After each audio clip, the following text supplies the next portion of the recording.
Subhanallah adada ma khalaqa fil ard. Subhanallah adada ma baina dhalik. Subhanallah adada ma huwa khaliq. Bismillahilladzi la yadurru ma'a ismihi syai'un fil ardi wala fis sama' wa huwas sami'ul alim. Bismillahilladzi la yadurru ma'a ismihi syai'un fil ardi wala fis sama'i wa huwas sami'ul alim. Bismillahilladzi la yadurru ma'a ismihi syai'un fil ardi wala fis sama'i was sami'ul alim. A'udzu bikalimatillahi tammati min syarri ma khalaq. Na'udzu bikalimatillahi tammati min syarri ma khalaq. Na'udzu bikalimatillahi tammati min syarri ma khalaq wa nu'idzukum bikalimatihi min syarri ma khalaq. Baik Bapak Ibu Saudara yang bukan Allah, alhamdulillah setelah sebulan kita kajian lagi, 2 pekan ya. Kajian Risalah Kusyairiyah. Satu kitab yang memuat kalam-kalam hikmah, kalam-kalam yang dibutuhkan oleh rohani kita, oleh kolbu kita.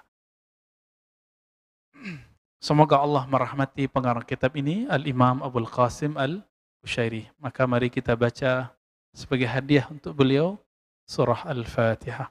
A'udzubillahi minasyaitonir rajim. Bismillah. Alhamdulillah. Iyyaka na'budu wa iyyaka nasta'in. Shiratal ladzina an'amta 'alaihim. Bapak Ibu yang dimuliakan Allah, ikhwan akhwat fillah. Sekarang kita masuk ke bab an-nafsu. An-nafs. Jadi nanti kita bahas 3 sekaligus, an-nafs, ar-ruh, as-sir. Kita sering dengar kata nafsu, benar ya?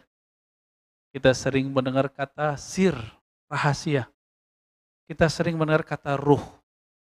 Apa sebenarnya yang dimaksud dengan 3 kalam ini? Nanti kita ringkas dari kitab ini dan ada beberapa yang saya tambahkan. An-nafs. Misalnya di dalam Al-Quran ada وَمَنْ نَهَا النَّفْسَ عَنِ الْهَوَى فَإِنَّ الْجَنَّةَ هِيَ الْمَأْوَى. Siapa yang menahan, mengelola, mengontrol nafsnya. Nafs diartikan di situ jiwa. Dari apa? Hawa. Hawa itu kecenderungan negatif yang ada dalam nafs. Jadi kalaupun tidak ada syaitan, kita tetap akan punya godaan itu. Maka apabila kita maksiat, jangan pernah salahkan syaitan. Itu salah nafs kita sendiri. Kira-kira itu makna dari ayat ini ya. Orang kalau mampu menahan nafsiyahnya dia, saya istilahkan dengan nafsiyah. Kediriannya. Yang mampu mengontrol nafsiyahnya, maka Allah akan tukar pengorbanannya dengan jannatul ma'wa. Sorga sebagai tempat kembali. Bapak Ibu yang dimuliakan Allah, diri kita, kalau saya sebut saya Ar-Razi Hashim. Itu yang disebut saya, aku, mungkin Bapak Ibu punya nama masing-masing yang diberi oleh orang tua. Nama itu ketika disebut aku itu tubuhnya atau yang disebut nafs ini. Lalu apa nafs ini?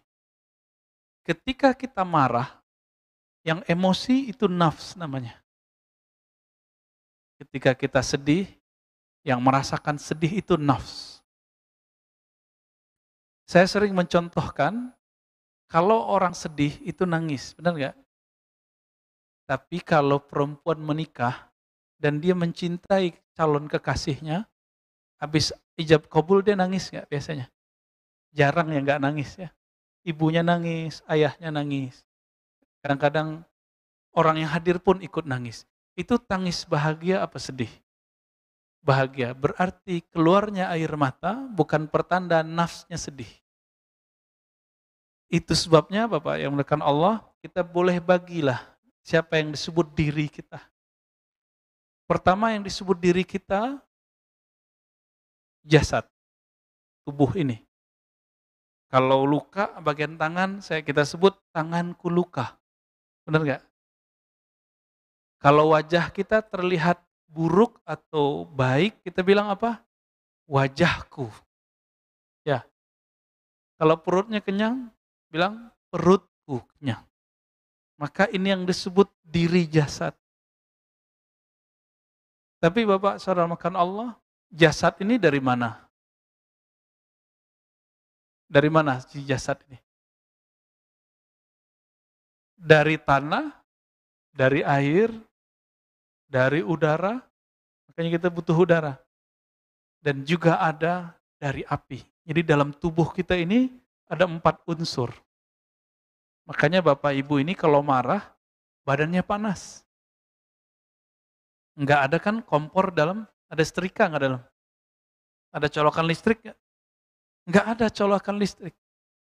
Enggak ada kompor, enggak ada setrikaan.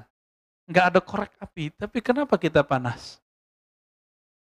Karena Allah ciptakan ada anasir, unsur-unsur, potensi-potensi yang terbuat dari 4 ini.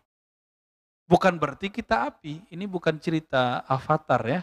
Yang senang nonton Avatar itu umuran-umuran siapa tuh dulu. Anak sekarang udah nggak ngerti Pak. Ya, ini udah nggak tahu Avatar ya, nggak tahu Avatar kan? Nggak tahu dia taunya Minecraft ini. Ya, kita yang nggak ngerti Pak, Minecraft itu apa? Baik. Diri yang jasad ini, kalau kita tidak tahu hakikatnya, nanti orang akan diperbudak oleh diri yang jasad ini. Maka mohon maaf ya sahabat-sahabat kita untuk kecantikan, kebagusan wajahnya, itu sampai ke Korea ya. Di Indonesia sudah ada operasi plastik, suntik botok, susuk. Itu untuk apa? Untuk memperbagus fisik. Maka bagi orang tertentu, jika fisiknya rusak, habislah masa depannya. Berarti dia tidak punya tujuan. Dia tidak mengenal dirinya yang lebih, dia baru kenal dirinya yang jasadi. Baik. Diri yang jasad ini, mohon maaf, dia punya karakter. Ada karakter hewan ternak, ada karakter hewan buas. Nah ini sering kita ulang-ulang biar masuk. Hewan ternak maksudnya gimana? Coba lewat hewan ternak sukanya apa? Makan, minum, tidur. Kalau udah dewasa, nikah. Kalau hewan ngapain? Kawin. Udah gitu aja kerjaannya.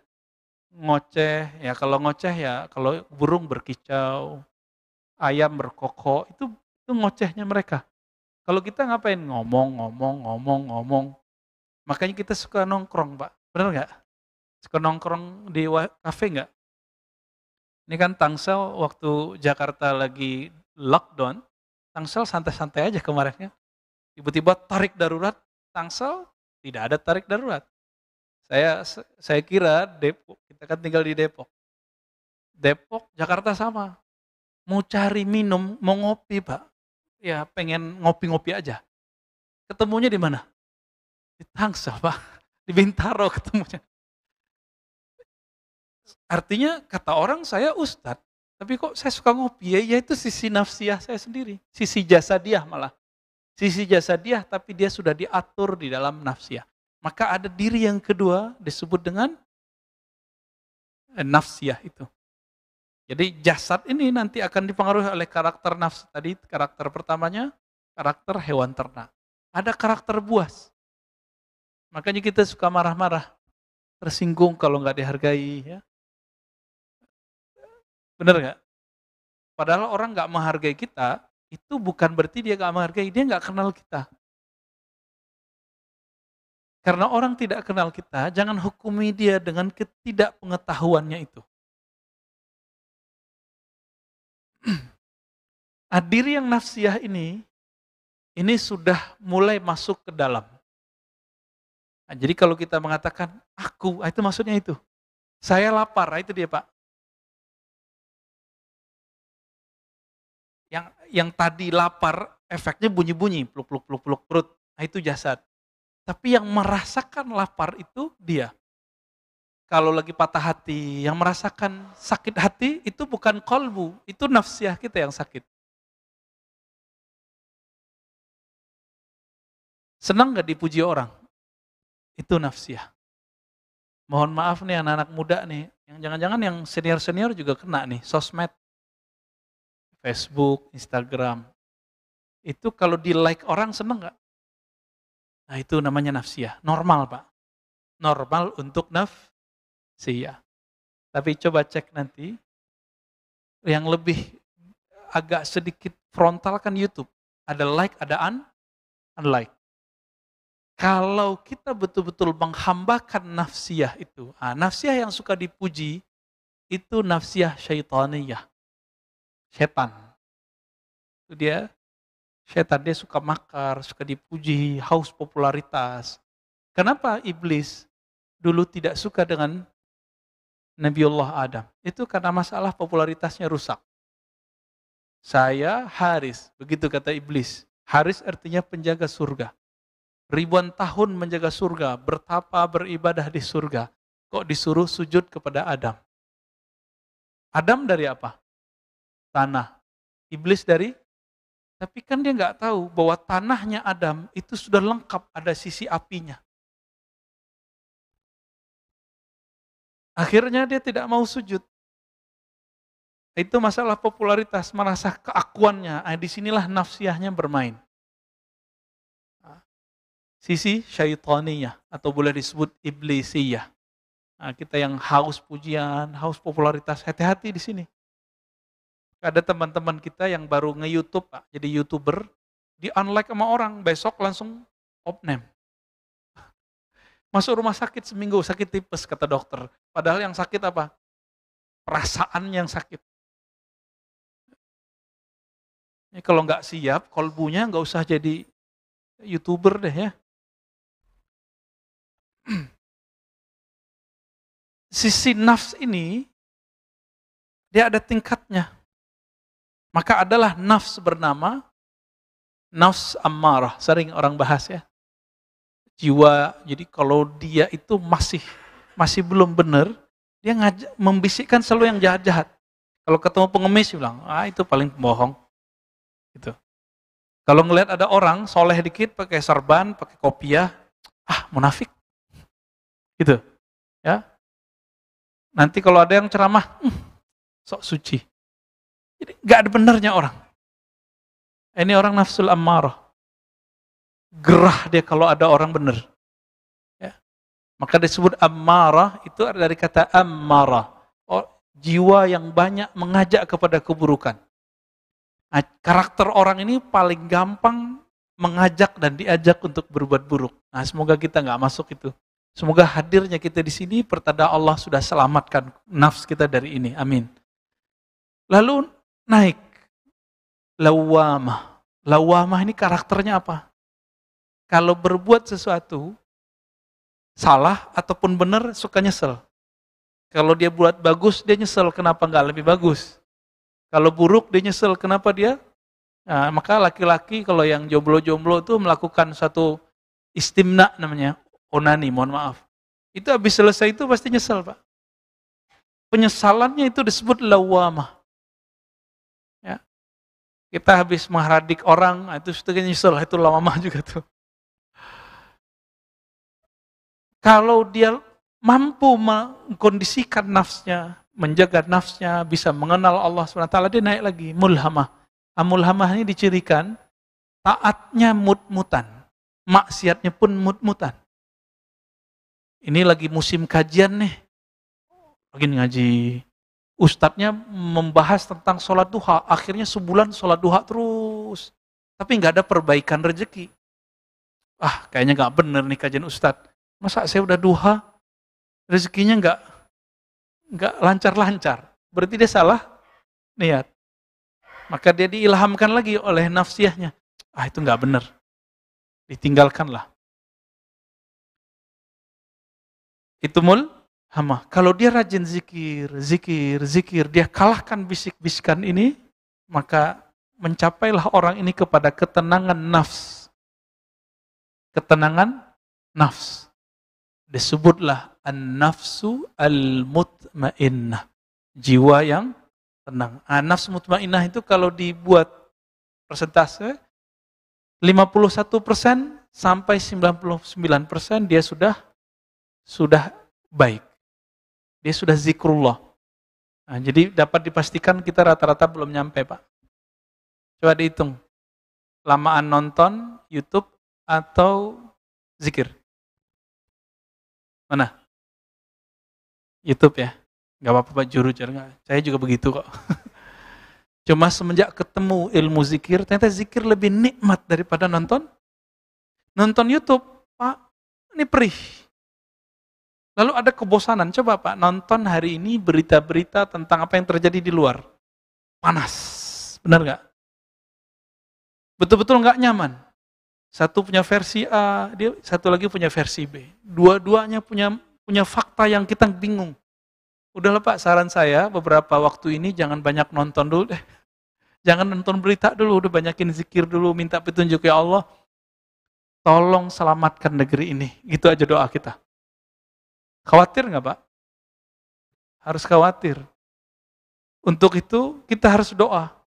Kalau di dalam hati kita ada sedikit rasa sayang kepada umat, mau siapapun mereka, kepada semua manusia, insya Allah sudah ada nur kekasih Allah dalam kalbu kita. Ya, untuk itu mari kita baca Al-Fatihah untuk kebaikan kemaslahatan negeri ini. Al-hazinniyah wali maslahati hadhil ummah khasatan baladina Indonesia wali ahliha Al-Fatihah. A'udzu billahi minasyaitonir rajim. Alhamdulillah rabbil alamin. Ya nasta'in. Shiratal ladzina an'amta 'alaihim waladdallin. Amin. Allahumma bi barakatil Fatihah fadfa'anna al-bala' wal waba' wal fahsya' wal munkar wa'alif bainana wa baina qulubil mu'minin. Ya Allah, dengan berkah Fatihah, buka pintu rahmat-Mu ya Allah. Tutup pintu keburukan ya Allah. Islahkan, perbaiki, damaikan, tentramkan hati kami, hati sesama orang-orang beriman, sesama orang-orang yang menyembah Engkau ya Allah. Amin ya rabbal alamin. Baru agak lega Pak. Dari tadi saya mikirin itu terus. Kepikiran, padahal kita nggak nonton berita banyak ya, cuma seliuran, kepikiran terus. Jadi bikin saya nggak fokus ngajar. Ya. Nggak tahu, antum fokus nggak dengerinnya? Insya Allah. Di dalam Al-Quran, selain an-nafs al-mutmainnah, maka identik an-nafs itu jelek. Maka disebut oleh Imam Ibnu Athaillah, apa kata beliau? Kalau disebut an-nafs, ya, kita loncat bagian tengahnya, fahiya fi anfusiha mazmumah. Pada dasarnya jiwa itu punya karakter yang mazmumah, yang buruk. Jadi jiwa kita ini kalau dibiarkan lepas, nggak perlu ada syaitan. Dia sudah jahat. Ketika Nabi Adam, Allah pilih jadi khalifah di bumi, apa kata malaikat? Ya Allah, kenapa engkau memilih jiwa-jiwa yang ganas? Yasfikud dam, menumpahkan darah. Dari dulu, mulai zaman Habil Qabil, itu terjadi. Yang kedua, yufsid, merusak di bumi. Bagi malaikat, bumi yang bagus itu, kalau bentuknya kayak hutan, Mbak, itu bagus. Kalau kita pindahkan pasir, gunung-gunung, batu, kita pindahin jadi gedung-gedung di Jakarta, bagi malaikat ini merusak. Bagi kita apa? Pembangunan, kemajuan. Beda nggak karakter kita sama malaikat? Baik, untung nggak malaikat Pak yang jadi khalifah di bumi. Kita ledekin dikit, malaikat marah nggak? Enggak Pak, malaikat nggak ada emosinya. Ya. Untung kita Pak, coba, kita nggak punya sayap. Malaikat punya sayap. Kalau bukan kita yang mentadbir bumi, maka tidak akan ada namanya mobil, motor, pesawat. Akhirnya kita bisa terbang bareng-bareng kan? Kalau malaikat kan terbangnya sendiri. Ya. Kalau mau numpang, numpangnya ke buruk. Dia numpang kan? Buruk. Nah, dalam hal ini, malaikat tidak melihat sisi yang lain dari Adam. Bahwa Nabi Adam tidak hanya nafsiyah, membunuh ataupun merusak. Dia ada sisi lain. Nah, inilah garis batasnya. Jasad, nafs. Kita garis batas. Ini disebut dengan manusia yang zahir. Disebut apa? Manusia yang zahir. Penghubung nafs dan akal dan jasad itu disebut dengan akal. Maka ada naik di atasnya, tembus. Ini disebut dengan manusia yang batin. Manusia yang sebenar-benarnya manusia. Dan ini ada dua. Yang pertama disebut qalbu, yang kedua disebut ruh. Nah, di sini qalbu nggak dibahas di bagian ini, tapi dibahas di bagian lain. Dibahasnya ruh dan sir. Loh, sir di mana?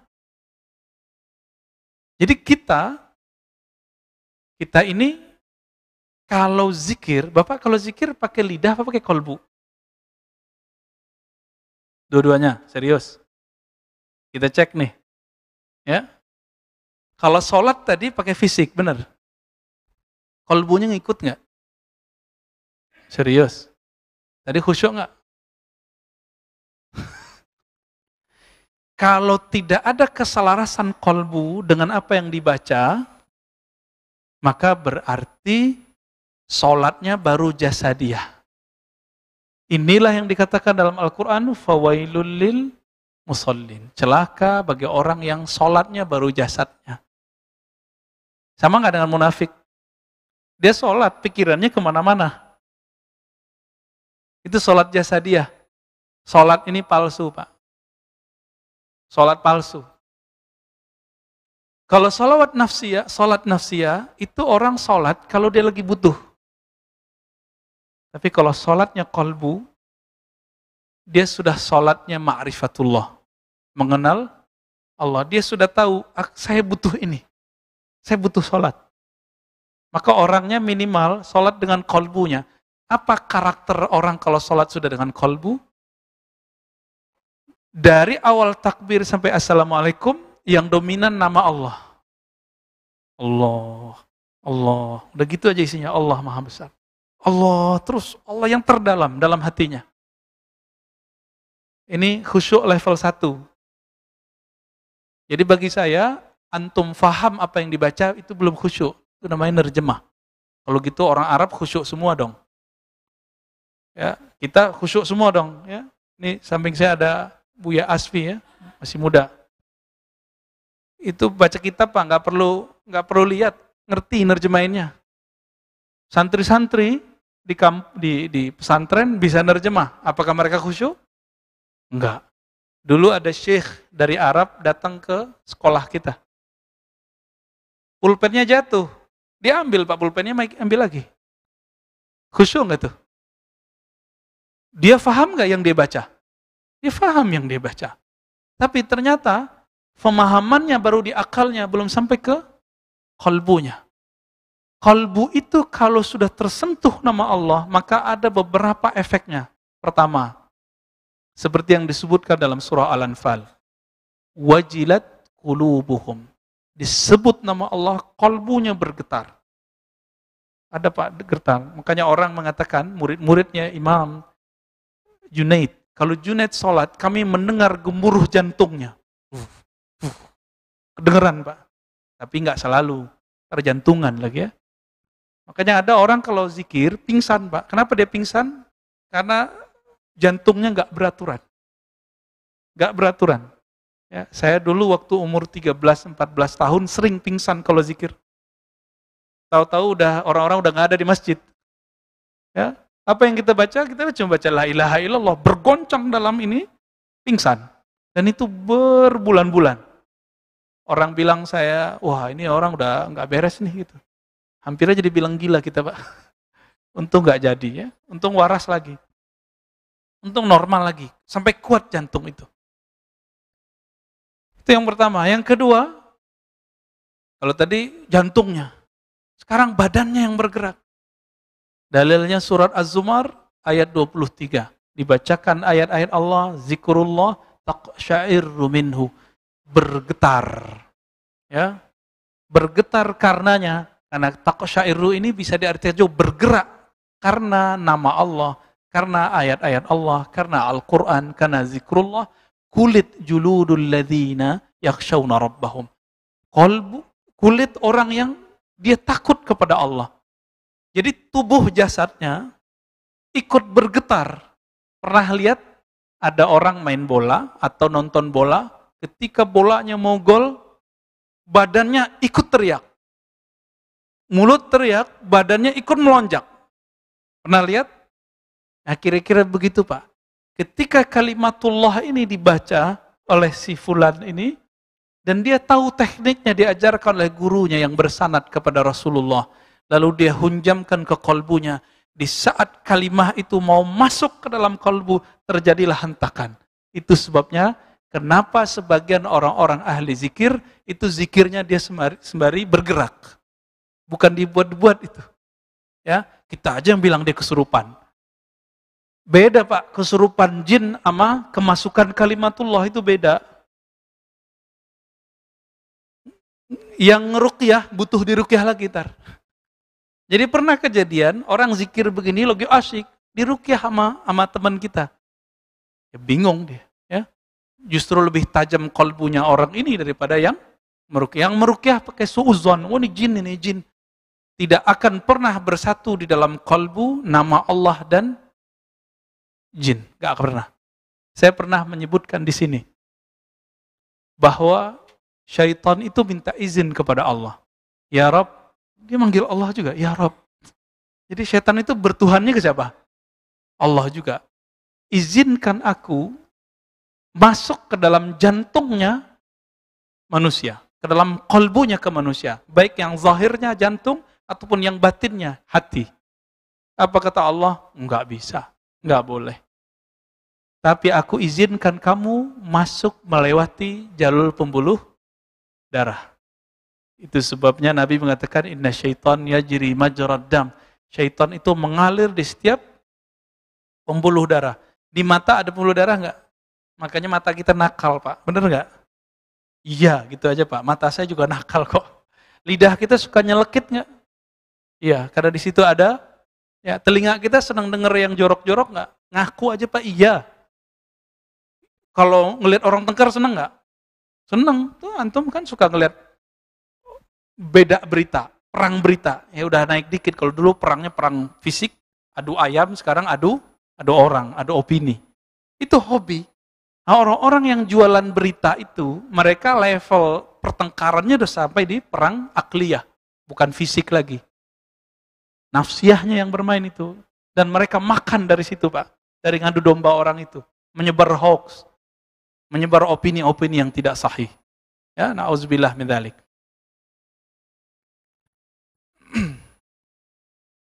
Si kolbu ini puncaknya ketika dia bersatu kalimah itu dengan namanya. Jadi kalau nama Allah, jadi kolbu itu dia nggak mau diisi dunia apa nggak mau. Dia nggak bisa diisi lawan jenis, nggak bisa diisi mobil, kekecilan mobil itu. Di kolbu kita kekecilan dia. Karena kolbu itu luasnya bukan main. Dia nggak bisa diisi rumah. Maka antum kalau beli rumah yang bagus, abis itu dia minta lagi. Siapa yang minta? Nafs. Sama kolbu ya, kolbu nggak puas. Bukan ini yang aku cari. Orang kalau sudah mencapai suatu gelar, dia nggak puas. Dia pengen gelar lagi, pengen gelar lagi. Begitulah terus. Kenapa? Kolbu kita terluas. Maka yang meminta-minta nanti nafs. Si kolbu kesepian. Kolbu yang tidak mendapatkan asupan asma Allah yang husna itu, nama Allah yang indah, maka kolbunya akan kekurangan gizi. Disinilah seseorang kalau tidak berzikir dengan kolbunya, dia tidak merasakan puncak.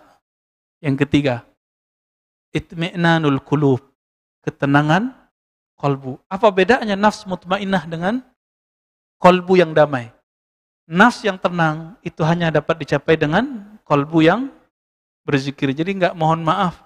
Kalau banyak orang tanya, Ustadz gimana cara menundukkan syahwat? Enggak ada doanya. Kan banyak orang, Ustadz kasih dong saya zikir menundukkan syahwat. Enggak ada. Enggak ada zikir menundukkan syahwat. Zikir-zikir itu bukan untuk nafs. Zikir itu untuk ngelawan syaitan di kolbu.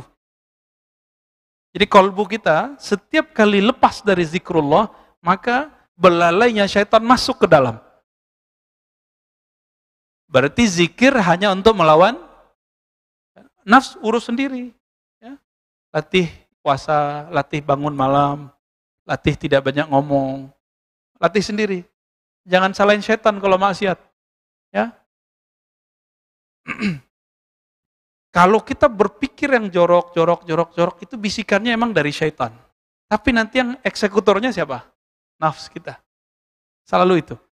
Maka Bapak Ibu yang bukan Allah, kalau sudah paham nih, jadi ada diri yang disebut dirinya kolbu. Kolbu boleh diartikan sentralnya jiwa, sentralnya manusia. Sentralnya ini dia cuma diisi dengan nama Allah, sifat Allah, nggak lebih. Dia nggak mau apa-apa. Itu sebabnya beberapa teman kita yang level kok pengenalannya ke dalam dirinya sudah level kolbu, lagi lapar, zikir hilang pak laparnya. Lagi sakit badannya, jasadnya, dia ajak zikir, langsung ringan. Ini ustadz kita kan ahli Quran tuh, kalau sakit tuh baca Quran aja tuh pak. Karena kolbunya sudah nyaman dengan Al-Quran, langsung ringan. Coba Bapak rasakan, kita lagi sakit demam nih, yang kita baca apa? Gitu ya, benar nggak? Dalam ilmu huruf orang baca itu ada kaitannya dengan Allah. Itu sebabnya dalam tradisi ahli zikir ada zikir supaya nanti kalau antum kesakitan nggak perlu ngeluh lagi. Malu kepada Allah. Mending sebut nama Allah, udah gitu aja. Ini rahasia zikir Allah atau Allah. Jadi ini nggak beda. Dalilnya apa? Qul huwallahu ahad. Qul, katakan ya Muhammad, huwa Allah ahad. Itu tinggal antum pretelin satu. Boleh zikir boleh Allah, boleh ahad. Zikirnya Bilal bin Rabah, ahad. Disebut ismul fard, berzikir dengan satu nama. Tapi ini dibantah kemudian oleh Syekh Ibnu Taimiyah. Dia katakan, ini kalimatnya belum sempurna. Apakah ada kalam yang lebih sempurna daripada nama Allah?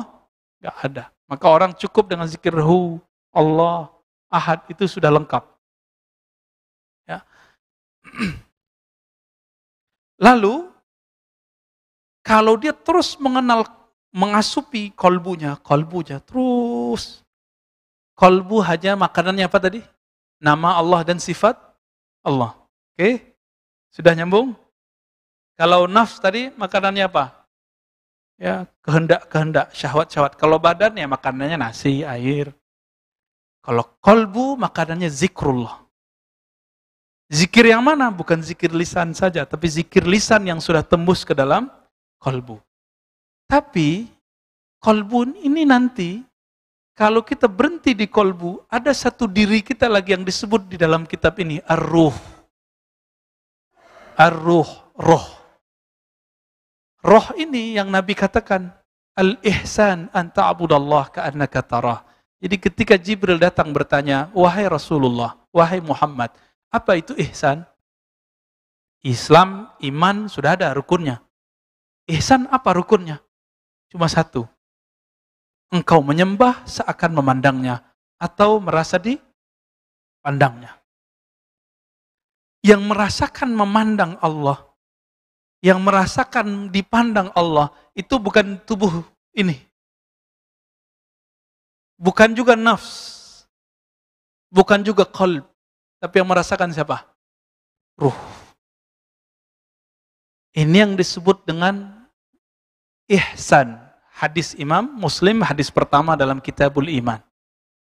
Jadi ternyata Imam Muslim ini canggih sekali.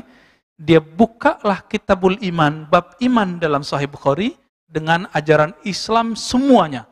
Rukun Islam, rukun iman, dan ihsan. Puncaknya di ihsan itu. Hari ini kita ngaji kebanyakan fokus di bab fikih. Fikih jatuhnya kemana? Hukum fikih jasad. Makanya hukum fikih membahas, boleh nggak Ustadz saya sholat setelah menyentuh istri? Sahkah sholat saya kalau sarung saya di bawah mata kaki? Ustadz, bolehkah saya motong jenggot? Ustadz, semua pertanyaannya apa? Bab jasad.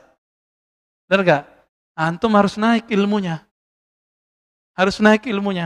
Minimal ke nafs. Ustadz, jiwa saya kok merasa gelisah, apa obatnya? Makanya anak-anak remaja sudah mulai banyak ngaji, cuma saya ngaji ke ustadznya juga lagi gelisah.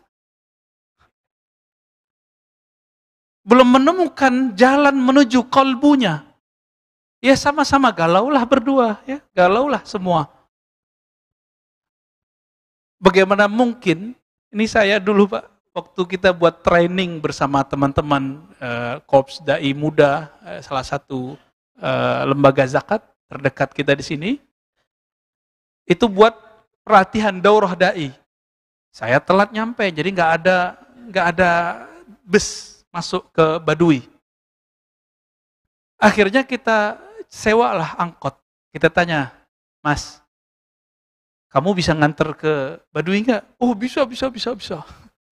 Bener Pak, diantar beneran. Udah nyampe, itu udah malam, udah jam 7. Ternyata sinyal udah habis. Handphone pun sudah nggak bisa hidup. Ya, baterainya habis. Teman saya masih bisa buat GPS-nya. Dia bilang, Mas, ini kok tambah menjauh? Tadi 1 kilo, sekarang udah jadi 10 kilo. Jadi kita nggak jauh Pak, nggak jelas. Udah naik gunung, turun gunung, udah 7 gunung tuh kita naikin turun sampai dorong berapa kali. Angkotnya kan mati-mati hidup. Hujan lagi, Masya Allah.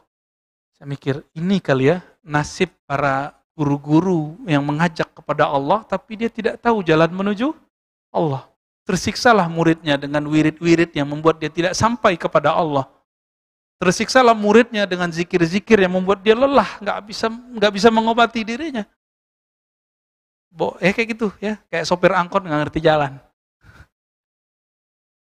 Ketika nyampe, ya itu jadi bahan daurah ya. Bahwa kalau kita mau jadi dai, mau jadi penunjuk jalan menuju sesuatu, harus ngerti dulu jalannya, harus menempuh dulu jalan itu sendiri. Kalau kita sudah menempuh sendiri, apapun kejadian nanti murid ya kemana-mana, kita tahu, oh kamu lagi di sana, cepat kembali. Nah, itu kelebihan orang yang berguru, bersanad kepada Rasulullah Sallallahu Alaihi Wasallam. Berguru, punya guru, gurunya terus. Jadi bukan bersanad ke Nabi itu kita langsung baca Sahih Bukhari, keputus sanad antum. Imam Bukhari untuk mendapatkan satu hadis, dia berangkat dari Uzbek ke Mekah, ke Madinah, ke Mesir. Masa kita langsung ke Imam Bukhari? Bukhari wafat tahun berapa? 256, kita 1443 ya? Udah berapa jaraknya? Terus antum bilang langsung saja ke Bukhari. Kalau Imam Bukhari hari ini hidup, kita akan dihardik sama beliau dan dikatakan, ente dajjal, ente pembohong, ente bukan murid aneh. Kira-kira begitu kata beliau. Ya? Harus cari guru yang bisa menghubungkan kita kepada mereka. Dan itu wajib hukumnya. Saya mau tanya, kalau jasad kita sakit, wajib nggak datang ke dokter? Serius, ini wajib. Beneran? Wajib nggak? Wajib nggak? Kalau antum ada persoalan kedokteran, nanyanya ke ustadz atau nanyanya ke dokter? Ini kan ustadz sering jadi tumbal. Antum sakit badan tapi kita yang dimintain doa. Ustadz, kasih doa dong. Ya bisa sih ngasih doa doang. Sembuhnya di tangan Allah. Ada sih orang sembuh tergantung yakinnya. Kalau penyakitnya masih bisa dibenerin. Lewat doa, kan ada penyakit yang nggak bisa pakai doa. Ini diakui sendiri oleh dokter herbalis di zamannya, dokter syar'i di zamannya. Syekh Ibnu Qayyim. Beliau kan seorang ulama plus dokter. Punya kitab judulnya At-Tibbun Nabawi. Apa kata beliau? Ini herbal, namanya Habatus Sauda. Dia bisa mengobati penyakit A, tapi nggak bisa mengobati penyakit B. Apakah Ibnu Qayyim ketika berkata begitu, dia melanggar kalam Nabi? Nabi mengatakan, Habatus Sauda syifa min kulli da'in. Obat segala penyakit. Apakah dia melanggar Nabi? Enggak. Yang dimaksud Nabi, penyakit yang berkaitan dengan potensi yang ada di Habatus Sauda. Ada ilmunya Pak di sana. Baik. Jadi kalau kita sakit fisik, kita datang ke dokter fisik. Sakit nafs, datang ke psikolog. Ya, kalau nafs yang masalah datangnya siapa? Psikolog atau ustadz yang jago ahli jiwa. Nah, yang bisa disebut ustadz ahli galau. Nah, itu bisa tuh jadi referensi. Cuma psikolog dan ustadz ini sama. Bedanya psikolog dia udah punya patron sendiri. Kaidah sendiri. Kalau si ustadz dia punya dalil-dalil untuk menghibur kita. Biar nafsnya lega dikit deh. Tapi itu tidak permanen. Yang permanen kalau punya guru kolbu. Mursyid qalbiyah. Mursyid yang bisa membimbing kolbu menyebut nama Allah Subhanahu wa ta'ala. Coba antum sekarang cari guru yang bisa membimbing kolbu menyebut nama Allah. Itu yang dicari Pak. Ini minimal orang kalau udah nyampe di sini udah jadi kekasih Allah. Kalau dia kenal kolbunya. Ya. Kalau dia naik lagi ar-ruh, dia sudah menjadi kekasih Allah yang tinggi, wali-wali Allah yang kabir. Nah, inilah kualitas para nabi, para sahabat, para aulia, wali-wali Allah. Jadi wali Allah itu nggak ada kaitannya dengan kesaktian. Kaitannya wali Allah itu rohnya berkoneksikah dengan Allah, merasa memandang Allah, merasa dipandang Allah atau tidak. Jadi jangan merasa wali, merasa sudah kekasih Allah kalau belum merasakan ini. Berarti walinya baru wali umum di kolbu. Mau dia mursyid, mau dia kiai, mau dia siapapun. Kalau belum merasakan ini, tahu diri aja ya. Innallaha alimun bidzati sudur. Allah tahu kualitas diri kita. Gak usah belagu-belagu kita ini kiai, ustadz, orang suci, jago tahajud, banyak zikir pagi sore. Gak ngaruh Pak. Ya. Inilah yang dikatakan oleh Imam Nauta'illah dari gurunya Al-Murisi, kemudian dari kakek gurunya Al-Imam Abdul Hasan Asy-Syadzili. Apa kata beliau? Gurumu bukan yang banyak ngasih wirid, ngasih zikir, enggak. Gurumu kalau ngasih wirid, kolbumu rehat. Gurumu kalau menjelaskan sesuatu, bukan jelimet, tapi langsung engkau faham. Itu kata siapa? Imam Syadzili. Guru dari pengarang kitab Ibnu Athaillah Sakan dari ya Al-Hikam. Yang sering kita pakai sekali sebulan di sini ya. Nah, disebutkan di sini Bapak Sarmakan Allah, apa itu ruh ya? Ruh itu inti dari hayat kita. Kalau bahasa lugasnya, ruh itulah hembusan Allah dalam diri. Nah, kalau Allah disebut nih, Allah menghembuskan nafasnya ke dalam diri janin kita waktu kita dalam perut ibu, jadilah kita ini hidup. Nah, roh ini tidak laki, tidak perempuan. Dan dia cuma pengen satu. Alastu bi rabbikum qalu bala syahidna. Yang dia mau cuma satu, memandang Allah, nggak lebih. Oleh karena itu Bapak Saudara makan Allah, jika roh ini tidak bisa memandang kepada jamal dan jalal, keindahan dan kehebatan Allah Subhanahu wa taala, roh ini terpenjara. Inilah makna hadis Nabi, ad-dunya sijnul mu'min. Dunia itu adalah sijin. Apa arti sijin? Penjara bagi orang yang mukmin. Ini dia, terpenjara dia. Dia ngerasa nggak nyaman. Maka Bapak yang melakukan Allah, apa yang harus kita lakukan? Untuk mencapai ma'rifatur ruh ini, ternyata Allah udah kasih kunci. Tapi kuncinya hanya membuka sedikit pintu. Yas'alunaka 'anir ruh. Mereka orang-orang Yahudi suka ngetes kamu wahai Muhammad. Mengenai apa? Pertanyaan roh. Karena ilmu itu sempat dibagikan sedikit ke Bani Israel. Maka orang-orang Bani Israel ini, orang-orang Yahudi, ingin ngetes Nabi Muhammad. Jika benar mereka masuk Islam. Jika tidak mereka nggak masuk Islam. Ada yang ngetesnya serius, ada yang ngetesnya cuma coba-coba. Akhirnya turunlah ayat ini. Kulir ruh min amri rabbi. Roh itu adalah amri rabbi. Adalah perintah Robku. Nah, di sini ada sedikit perbedaan ulama. Apakah roh itu dicipta atau tidak? Nah, di ujung kalimat di sini, wal arwah makhluqatun. Kata beliau, roh itu dicipta. Kata siapa? Imam Al-Qushairi. Tapi Allah kalau berhembus, perbuatan Allah menghembus, apakah itu ciptaan? Enggak. Maka kita bagi dua. Ketika roh itu dihembuskan pertama kali oleh Allah SWT, dia bukan ciptaan. Dia azali. Allah yang disebut qadim.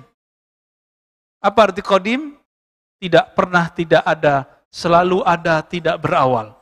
Kalau azali itu waktu sebelum waktu. Nih waktu kita hitung aja nih mundur berapa miliaran, mungkin triliunan tahun. Nah, sebelum itu Allah memprakondisikan alam, ini disebut dengan alam azali. Disebut apa? Alam azali. Jadi azali beda dengan qadim. Qadim sifat Allah Subhanahu wa taala. Nah, roh yang ini disebut azali.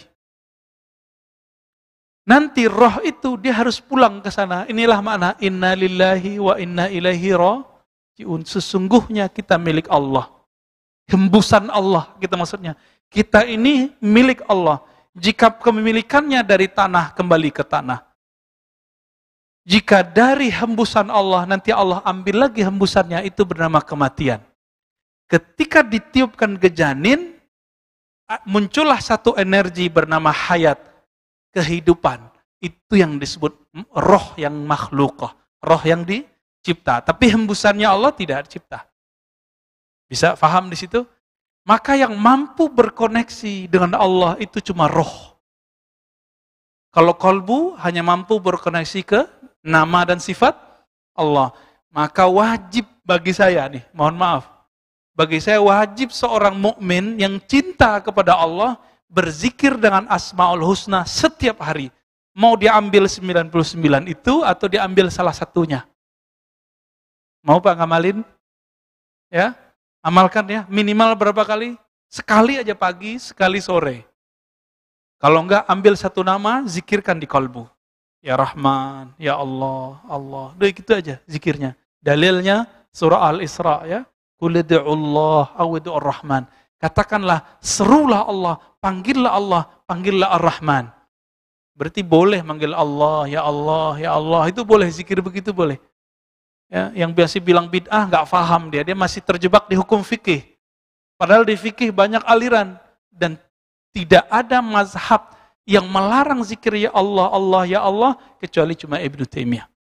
Ya, nah, itu jadi perdebatan fikih. Secara ilmu kolbu nggak ada perdebatan Pak. Kolbu kita maunya zikrullah itu. Jadi Bapak Ibu yang sudah belajar zikir di luar sana, zikir kolbu, silakan dipertahankan itu. Ya, jangan dibuang-buang lagi itu. Itu bekal kita nanti ke akhirat. Ketika orang nanti berpisah rohnya dengan badan, nanti malaikat itu akan bersikap lembut atau keras, tergantung di kolbunya, ada rahasia nggak dari ruh. Jadi roh ini, ketika memandang Allah Subhanahu Wa Taala, maka muncullah sir, rahasia-rahasia. Rahasia itu diterjemahkan oleh kolbu. Nah, nanti malaikat ngelihat itu Pak, di kolbunya ada nggak rahasia itu? Tapi nggak semua malaikat tahu, malaikat maut tahu. Makanya malaikat maut kalau mau mencabut nyawa kekasih Allah, itu dilihat, ya dia maunya kayak gimana. Jadi semaunya wali Allah itu. Jadi jangan heran kalau kekasih-kekasih Allah ini, sebelum dia wafat, Allah kasih tahu kapan dia wafat. Percaya nggak? Saya udah punya guru banyak Pak. Hampir setiap guru yang ahli kolbu ini, Allah kasih tahu dia kapan dia meninggal. Hampir semua. Yang ahli kolbu, yang ahli fikih jarang. Toto meninggal mendadak, apalagi yang suka beda-bedain orang. Toto mati aja Pak. Ya. Tapi kalau yang ahli kolbu ini, dia kekasih Allah. Allah kan lihat. Innallaha yanzuru ila qulubikum. Ya Allah pandang bukan saya pakai baju ini, pakai jubah begini, jenggot saya begini, enggak. Yang Allah pandang, kolbu saya ada nama Allah atau tidak. Yanzuru ila qulubikum. Allah pandang kolbumu. Ada nggak nama Allah di kolbunya tuh? Ya. Rasanya gimana dipandang Allah? Belum tahu ya? Ya karena belum nyobain. Ya. Dipandang kekasih dunia aja kita nggak tahan Pak. Pernah jatuh cinta dengan seseorang, dilihatin sama dia, salah tingkah kita. Apalagi kalau yang mandang, kekasihnya sang kekasih, sang maha kekasih Allah SWT. Maka orang kalau dipandang oleh Allah, itu air matanya nggak bisa, nggak tahan Pak. Maka kita bersyukur kepada Allah. Kok nggak merasa dipandang setiap hari? Kalau setiap saat kita nggak bisa kerja Pak. Kita nggak sanggup, nggak mau menikah, nggak mau punya anak, nggak mau ngapa-ngapain. Maunya cuma berhadap-hadap dengan Allah. Wajjahtu wajhiya lilladzi fataras samawati wal ard. Kira-kira itu kajian kita malam ini. Sebenarnya masih banyak tentang ar-ruh ini. Ini lautan tak bertepi. Kajian ruh, lautan yang tak bertepi. Ini baru muqaddimah kajian ruh. Semoga ke depan Allah izinkan kita membedah lagi kajian tentang ruh. Semakin kenal diri, semakin kenal Allah Subhanahu Wa Taala. Kita mohon ampun kepada Allah dari semua dosa zahir dan batin. Semoga Allah menjadikan kita hamba yang arifin, yang mengenal dirinya, mengenal ilahnya. Amin ya rabbal alamin. Rabbana atina fid dunya hasanah wa fil akhirati hasanah wa qina adzabannar. Subhanakallahumma wa bihamdika asyhadu an la ilaha illa anta astaghfiruka wa atubu ilaik. Assalamualaikum warahmatullahi wabarakatuh.